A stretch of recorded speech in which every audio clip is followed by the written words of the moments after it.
guys! Welcome to my channel. For today's vlog, kami po ay gagala kasi ngayon ay holiday. Tara, samahan niyo po kami.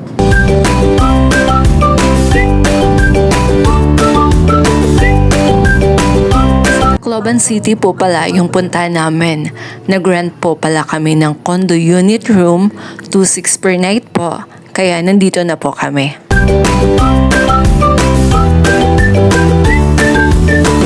Ito po pala yung condo unit na nirent namin. May magagamit po sila dito. May dining table, lutuan, ref, TV, extra bed, dispenser, at sa itaas po may 2 kwarto with CR na din po. Po pala kami nagluto dahil sa labas na lang po daw kakain at gagala na din sa San Juanico Bridge. Sa ngayon po, on the way na po kami ng San Juanico. The longest, diba, bridge sa Leyte.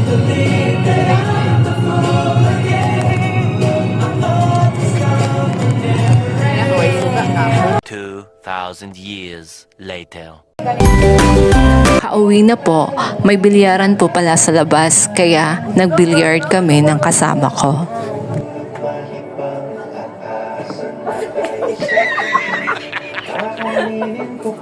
Tawang-tawa po dito yung kaibigan ko kasi hindi po talaga ako marunong maglaro at first time ko po.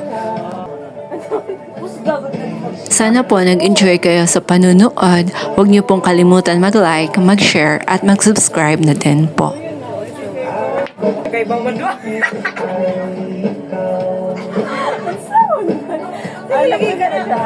Ang paano, pa-street ang ari. Wala. Pusga.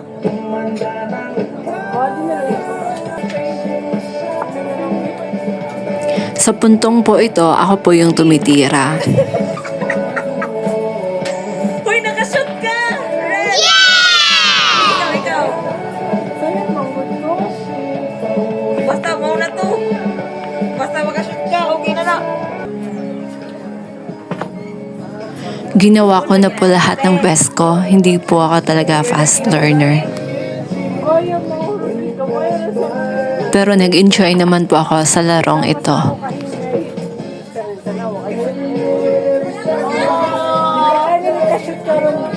Sana all! Yes!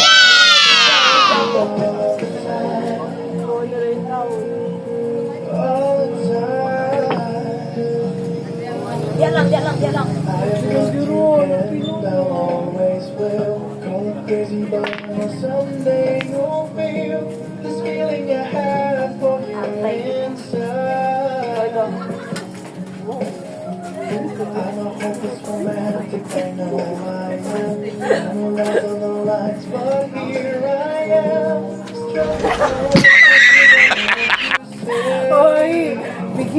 Sobrang nasisiyahan po talaga yung kasama ko kasi sa mga tira ko, wala talaga, hindi pasok. Dito po, umayaw na po talaga ako kasi masakit na yung kamay ko, masakit pa pala. 2,000 years later.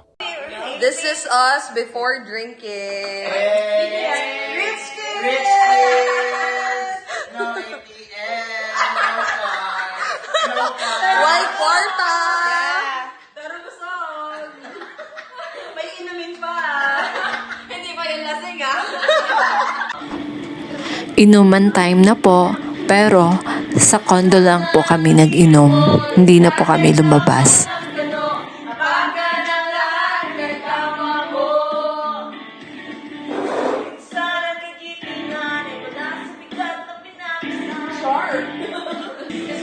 Mas mabuti na po ang mag-inuman sa bahay kaysa sa labas para mas safe po. Dito po, medyo tipsy na po ang lahat kasi nakakadalawang bottle na po kami ng alcohol. Hindi na po natin kailangan lumabas ng bahay para mag-inuman.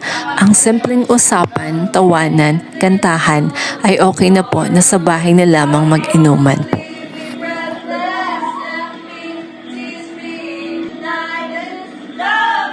Sa bandang ito ay nag-decide po kami na mag-video okay kami para mailabas po namin ang mga nararamdaman at mga hinanakit ng aming damdamin.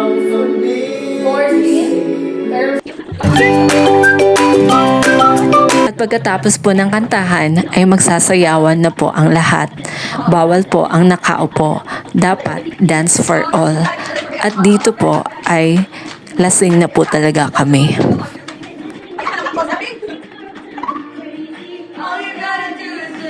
Hindi po natin kailangan ng madaming kaibigan, a few circle of friends, at totoong tao at totoong kaibigan ay enough na po.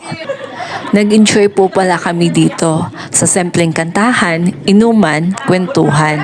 Kaya drink moderately po. Thank you po sa panunood. Huwag niyo pong kalimutan mag-like, mag-share at mag-subscribe na din po. Ingat po!